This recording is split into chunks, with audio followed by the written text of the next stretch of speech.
신종 코로나 바이러스로 인해서 온 세계가 지금 두려움에 짓눌려 있습니다.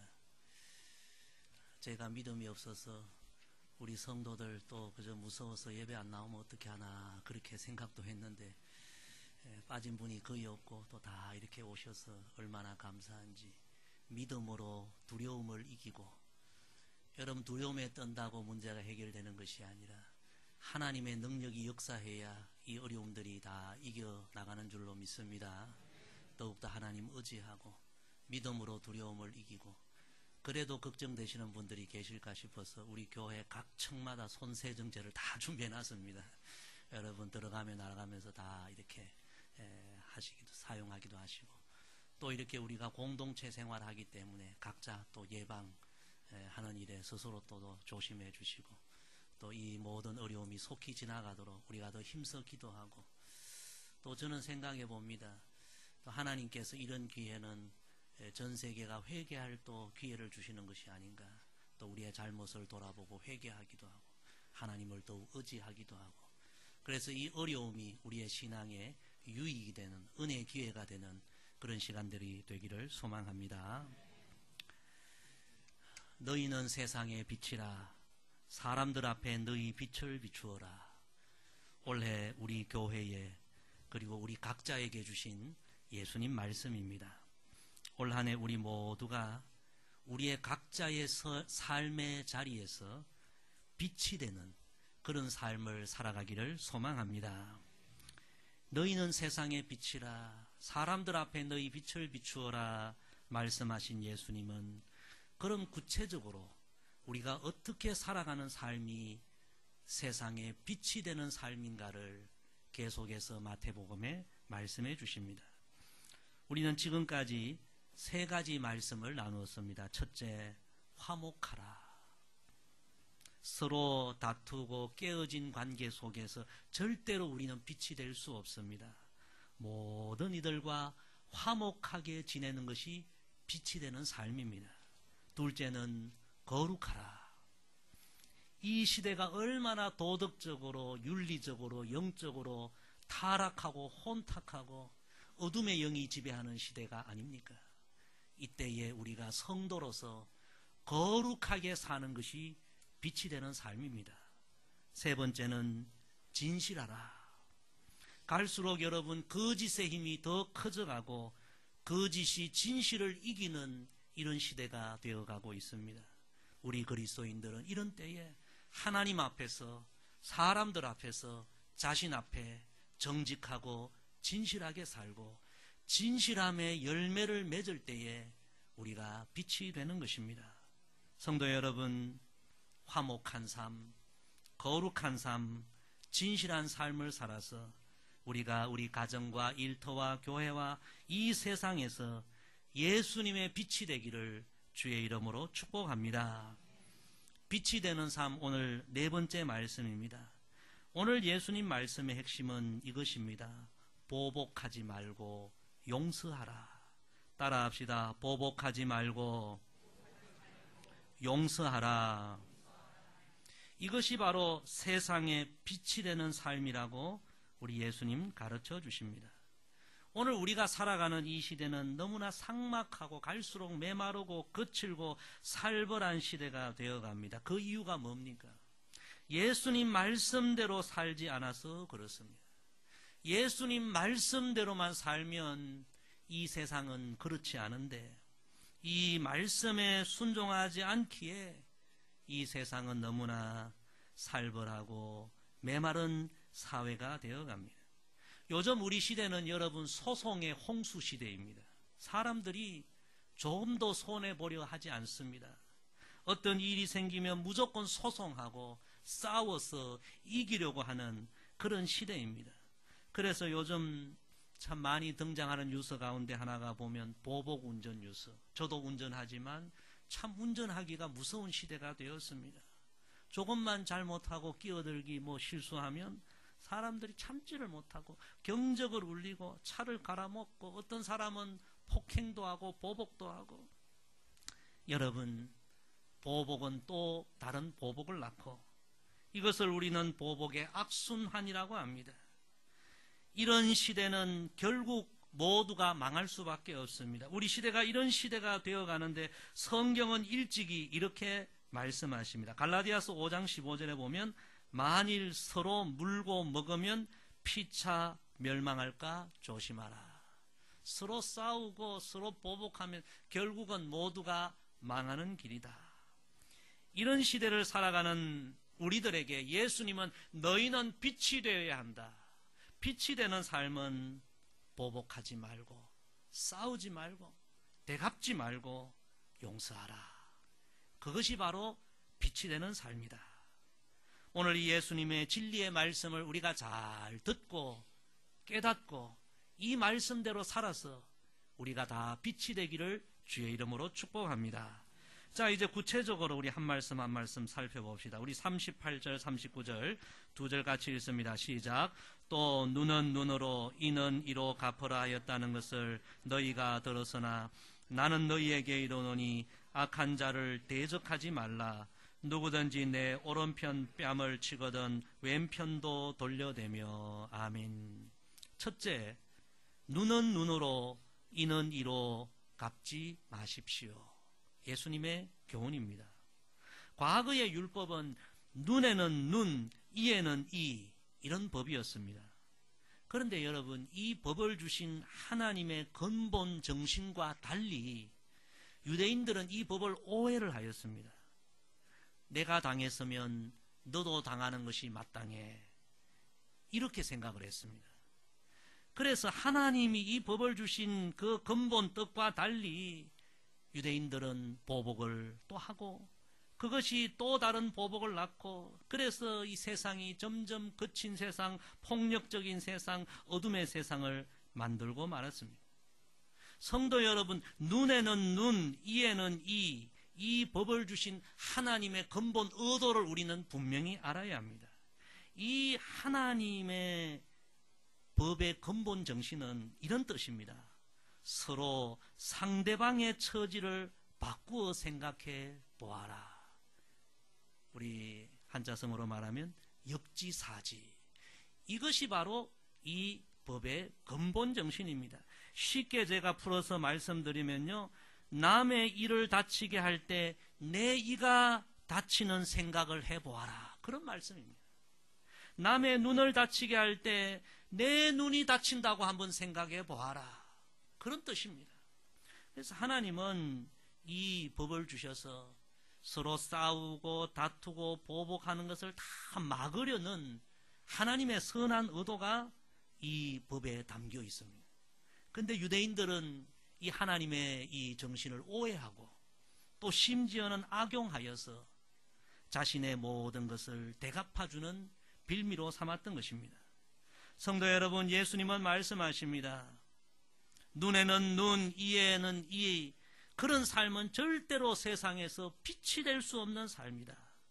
너희는 눈은 눈으로 이는 이로 갚지 말라. 심지어 악한 자들에게도 절대로 대적하지 말라. 싸우지 말라. 성도 여러분, 우리가 이 진리의 말씀을 잘 이해하게 되기를 소망합니다. 우리 예수님이 실제로 그것을 보여주셨습니다. 말씀만 하신 것이 아니라 예수님께서 이 세상에 오셔서 얼마나 많은 악한 대적들을 만났습니까? 마지막에 그 유대인들이 예수님을 십자가에 못 박지 않았습니까? 그런데 예수님은 자신을 십자가에 못 박는 악한 자들을 향하여 뭐라고 했습니까? 대적하여 싸운 것이 아니라 아버지, 저들을 용서하여 주소서, 사하여 주옵소서, 자기들이 하는 것을 알지 못하니이다. 대적하지 않고 오히려 용서의 기도를 하시고, 그래서 우리 예수님은 빛이 되신 줄로 믿습니다. 몇 년 전에 우리나라가 저 대구 근처에 성주라는 도시가 있습니다. 참외로 유명하죠. 거기에 미사일 방어 체계인 사드 기지를 구축했는데, 그때 여러분 직접 당사자인 북한도 아닌 저 멀리 있는 중국이 그 날아가지도 않는데 그까지 이것을 문제 삼고 막가파로 나온 적이 있습니다. 중국인들이 우리 한국에 대하여 막말을 하고 위협을 하고 한국 제품 불매 운동을 벌여서 그때 중국에 진출했던 우리나라 선량한 기업들이 막대한 피해를 입었습니다. 생각해보면 너무너무 밉지요. 이번에 그랬던 중국에서 여러분 우한에서 이 신종 코로나 바이러스가 발생을 해서 지금 우한은 완전히 도시가 폐쇄가 되고 전 중국이 지금 다 떨고 있지 않습니까? 과거 일을 생각하면 우리도 그때 그랬는데 너희도 한번 이번에 고통 한번 당해봐라. 그런 생각을 우리가 가질 수 있겠지만 근데 이번에 우리나라가 딱 그 이야기를 듣고 첫 번째로 결정한 일이 뭡니까? 중국의 신종 코로나 이 사태가 빨리 수습되면 좋겠다. 마스크를 여러분 200만 개를 보내고요. 방호복, 그 의료진을 위하여 방호복을 10만 개를 보내게 되고 그 외에도 많은 의료 구호 물품을 보내게 되었습니다. 이 뉴스를 듣고요, 중국의 과거의 그 사드 그 일로 인하여 우리나라에 막말을 하고 했던 그 중국의 누리꾼들이 감동을 하고 뭐라고 인터넷에 지금 글을 올리고 있느냐 하면 한국 너무너무 고마워요. 이 어려운 시기에 우리를 도와줘서 고마워요. 앞으로 삼성전자, 현대자동차, 한국 제품 많이 구매할게요. 여러분 정말 잘한 일이죠. 보복하고 대갚아주는 삶은 절대로 빛이 되는 삶이 아닙니다. 이런 삶이 빛이 되는 삶입니다. 눈은 눈으로 이는 이로 갚지 말라. 악한 자들도 대적하지 말라. 예수님은 이 말씀을 선포하시고 이 말씀 그대로 사하셨습니다. 이것을 누가 지켜보았습니까? 가까이 수제자 베드로가 지켜보고 베드로가 자신의 서신에서 그 예수님을 이렇게 표현하고 있습니다. 베드로전서 2장 23절에 보면 욕을 당하시되 맞대어 욕하지 아니하시고 고난을 당하시되 위협하지 아니하시고 예수님 그런 분이었다. 성도 여러분, 저와 여러분이 너무나 살벌한 이런 시대에 이 예수님으로 옷 입게 되기를 주의 이름으로 축복합니다. 그게 빛이 되는 삶입니다. 우리 계속해서 39절 40절 읽습니다. 시작. 나는 너희에게 이르노니 악한 자를 대적하지 말라. 누구든지 내 오른편 뺨을 치거든 왼편도 돌려대며 또 너를 고발하여 속옷을 가지고자 하는 자에게 겉옷까지도 가지게 하며. 아멘. 두 번째, 용서할 수 있는 영적인 능력을 키우십시오. 예수님의 가르침입니다. 우리 예수님은 우리가 정말 용서하기 어려운 두 가지 실제적인 상황을 오늘 비유로 들고 있습니다. 첫째는 뺨을 맞는 상황입니다. 여러분, 누구에게 한번 뺨을 맞아본 적이 있습니까? 누구에게 그저 한 대 맞아도 기분이 나쁜데 뺨을 맞았다는 것은 정말 이건 기분이 상하는 거죠. 내 인격이 손상되고요. 내 인격이 모욕을 당하고요. 그런 모욕감은 참을 수 없습니다. 우리 같으면 어떠합니까? 가만히 있지 않죠. 뭐 상해치사로 고소하든지 명예훼손으로 고소하든지. 근데 예수님은 놀라운 말씀하십니다. 내 오른편 뺨을 치는 사람에게 뭐라고요? 왼편도 돌려대라. 여러분, 이것이 가능한 일입니까? 불가능한 일이에요. 두 번째, 예수님이 또 다른 비유를 합니다. 누군가 내 속옷까지 빼앗고자 소송을 하는 상황. 여러분, 겉옷은 몰라도 속옷까지 빼앗는 사람, 이 너무하지 않습니까? 생각해 보세요. 속옷까지 빼앗는 사람은 내 모든 것을 다 빼앗으려는 사람입니다. 그런데 예수님은 이런 말씀하십니다. 너에게 속옷까지 요구하는 자에게 겉옷까지 주어라. 그거 주면 나는 완전히 벌거숭이가 되는데. 근데 예수님은 그렇게 하라. 이것은 거의 불가능한 이야기입니다. 나에게 뺨을 때리는 자, 나에게 속옷을 빼앗아가는 자, 우리가 용서할 수가 없습니다. 원수입니다. 그런 사람 우리가 싸워야 되고 보복해야 되고 대갚아줘야 되고. 그런데 예수님은 싸우지 말고 보복하지 말고 차라리 져주라. 차라리 져주라. 불가능해 보이는 진리를 우리에게 말씀하십니다. 왜입니까? 성도 여러분, 우리가 살아가면서 누군가 한번 싸웠다고 생각해 보십시다. 싸우면 성자가 없습니다. 싸우면 결국 둘 다 패배자가 됩니다. 그리고 여러분, 하나님의 백성들이 서로 싸웠다고 생각해 봅시다. 누가 승자가 되겠습니까? 마귀가 승자가 되는 겁니다. 그래, 잘한다. 계속 더 싸워라. 마귀를 승자되게 하는 길입니다. 그래서 예수님은 절대로 싸우지 마. 차라리 져줘. 빼앗겨줘. 그런데 실제로 우리가 져주는 것, 원수를 용서하는 것, 이보다 더 어려운 일이 없습니다. 그럼 왜 예수님은 이 불가능한 말씀을 우리에게 하십니까? 그 예수님의 의도를 우리가 알아야 합니다. 너희들 할 수 없지. 예, 저희는 할 수 없습니다. 그러므로 기도해야 돼. 예수님처럼 그런 원수까지도 용서할 수 있는 영적인 능력을 달라고 기도해야 돼. 예수님의 이 말씀의 의미를 우리가 깨닫게 되기를 소망합니다. 사도 바울은 실제로 이 예수님 말씀대로 순종을 했습니다. 사도행전 16장에 보면 빌립보에 가서 바울이 복음을 전하는데요. 그 도시에 예수님 믿는 사람 아무도 없었습니다. 그래서 복음을 전하는 이 바울을 붙잡아서 무참히 폭행하고 때리고 감옥에까지 가두어 버립니다. 그런데 우리가 잘 알지 않습니까? 한밤중에 그 감옥 속에서 바울과 실라가 기도하고 찬송할 때 하나님이 역사하셔서 메인 것이 풀어지고 옥문이 활짝 열리는 기적이 일어나지 않습니까? 그때 죄수들을 지키던 간수가 잠에서 깨어서 그 상황을 보고 죄수가 다 도망간 줄 알고 나 이제 죽었구나 자결을 하려고 합니다. 여러분, 그 간수가 누굽니까? 그 간수는 사도 바울을 때리게 하고 피투성이가 되게 하고 감옥에 가두었던 장본인이 바로 그 간수입니다. 죄인들을 책임지는 사람이죠. 핵심 인물입니다.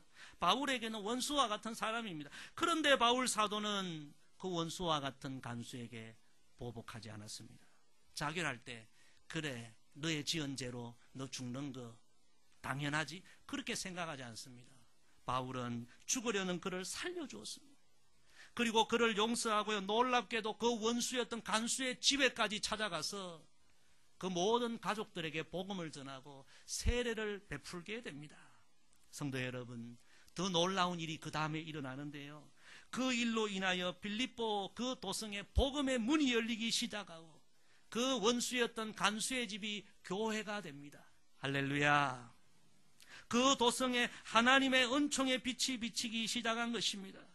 바울 사도는 그 영적으로 어두운 빌립보 도성에 한 줄기 예수님의 빛이 되었던 것입니다. 만약에 바울 사도가 자신을 폭행하고 때리고 피투성이로 만들었던 그 원수였던 간수 자신도 그에게 그대로 당한 대로 대갚아 주었다면 빌립보 도성에 영원히 복음의 문은 열리지 않았을 것입니다. 바울에게는 오늘 예수님 말씀 그대로 원수까지도 용서할 수 있었던 영적인 능력이 그에게 있어서 그를 통하여 이런 놀라운 일들이 일어났습니다. 성도 여러분, 내 힘으로는 용서할 수 없습니다. 인간적인 본성으로는 용서할 수 없습니다.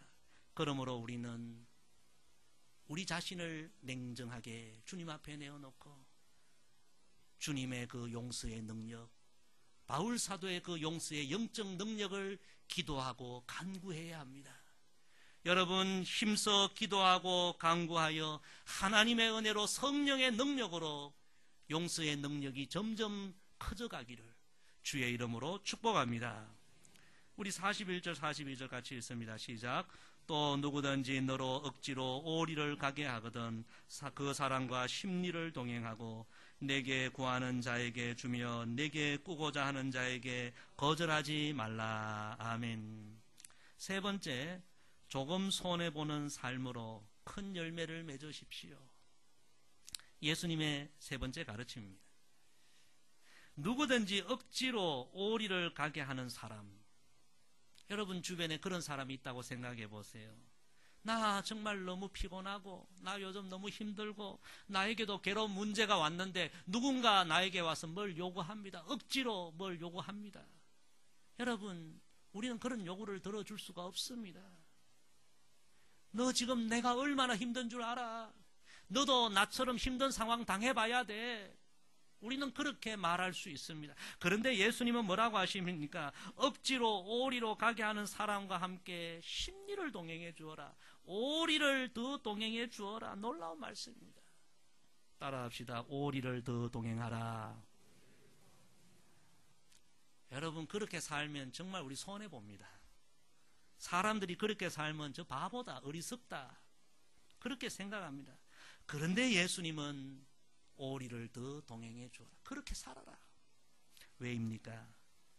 그렇게 살아야만 우리를 괴롭히는 그 사람들의 마음을 우리가 감동시킬 수 있고 변화시킬 가능성이 있기에 예수님 그렇게 살아라 말씀하십니다. 그렇게 살아야만 이 삭막하고 메마른 세상에 우리가 빛이 될 수 있기에 예수님은 그렇게 한번 살아보아라 말씀하십니다. 과거에 동독과 서독이 통일되기 전에 이 동독 사람들과 서독 사람들의 갈등이 많았습니다.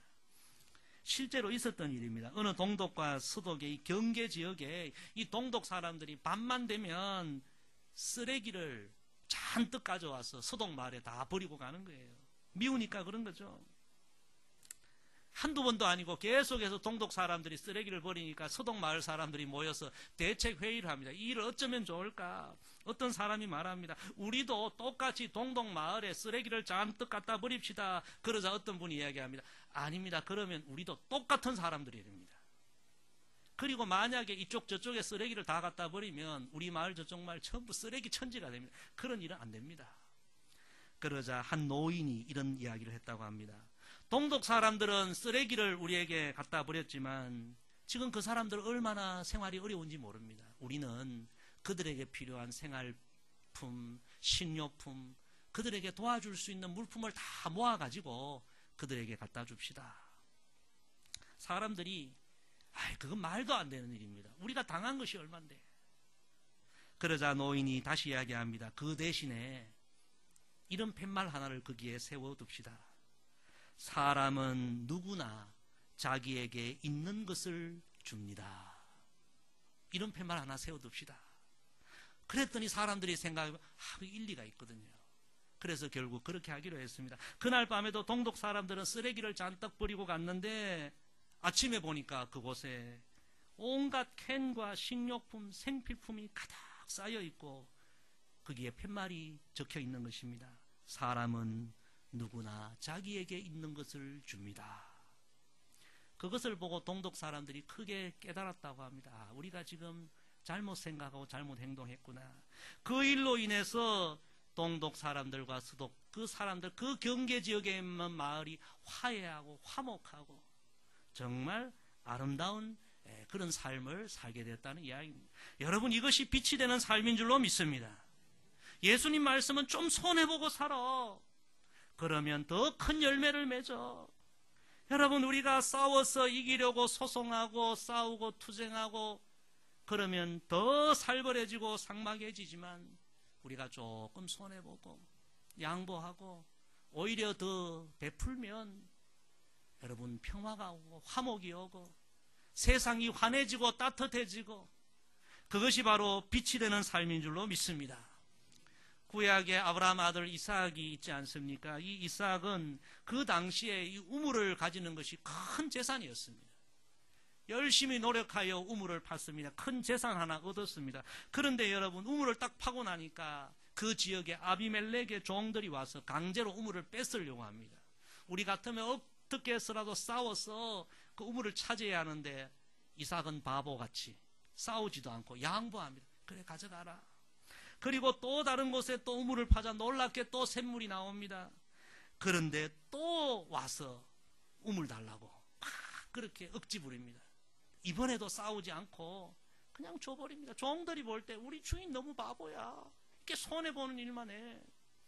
여기까지만 보면 정말 손해보는 일입니다. 바보 같은 일입니다. 그런데 여러분, 모든 삶의 결론이 중요합니다. 그 이야기의 결론이 어떻게 되었을까요? 이삭이 가난해졌을까요? 바보가 되었을까요? 이삭의 그런 일로 인하여서 그 땅에 평화가 온 줄로 믿습니다. 이야기는 거기서 끝나지 않고요. 그 다음 장에 보면 이삭이 그해 농사를 지었는데 하나님께서 그 농사의 열매 100배의 열매를 축복해 주셨다. 참 아름다운 이야기. 여러분, 이게 빛이 되는 삶입니다. 성도 여러분, 요즘 우리 시대는요 절대로 손해보려는 그런 시대가 아닙니다. 이는 이로 눈은 눈으로 갚으려는 그런 시대입니다.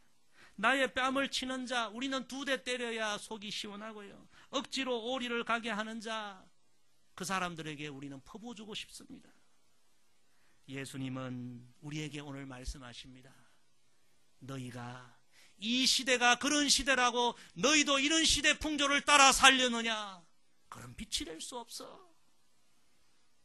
조금은 손해가 되고 사람들이 볼 때 바보 같아도 싸우지 말고 대갚아주지 말고 용서하고 베풀고 나누고. 성도 여러분, 우리가 이 예수님 말씀대로 예수님처럼 우리가 그렇게 살아가면 우리가 빛이 되고 결론은 우리가 다 복 있는 인생들이 될 줄로 믿습니다. 보복하지 말고 용서하라. 이 예수님 말씀 마음에 기억하고 한 주간 우리의 삶의 자리에서 빛이 되는 삶을 살아가는 저와 여러분 되기를 주의 이름으로 축복합니다. 기도하겠습니다. 아버지 하나님, 귀한 말씀 주셔서 감사합니다. 우리의 힘으로는 순종하기 어려운 말씀이지만 성령님 깨닫게 하여 주시고 순종하게 하여 주시고 이 말씀대로 살아갈 영적 능력을 허락하여 주셔서 너무나 삭막하고 메마른 이 세상에 우리가 예수님처럼 사도 바울처럼 빛이 되는 삶이 되게 하옵소서. 예수님의 이름으로 기도드리옵나이다. 아멘.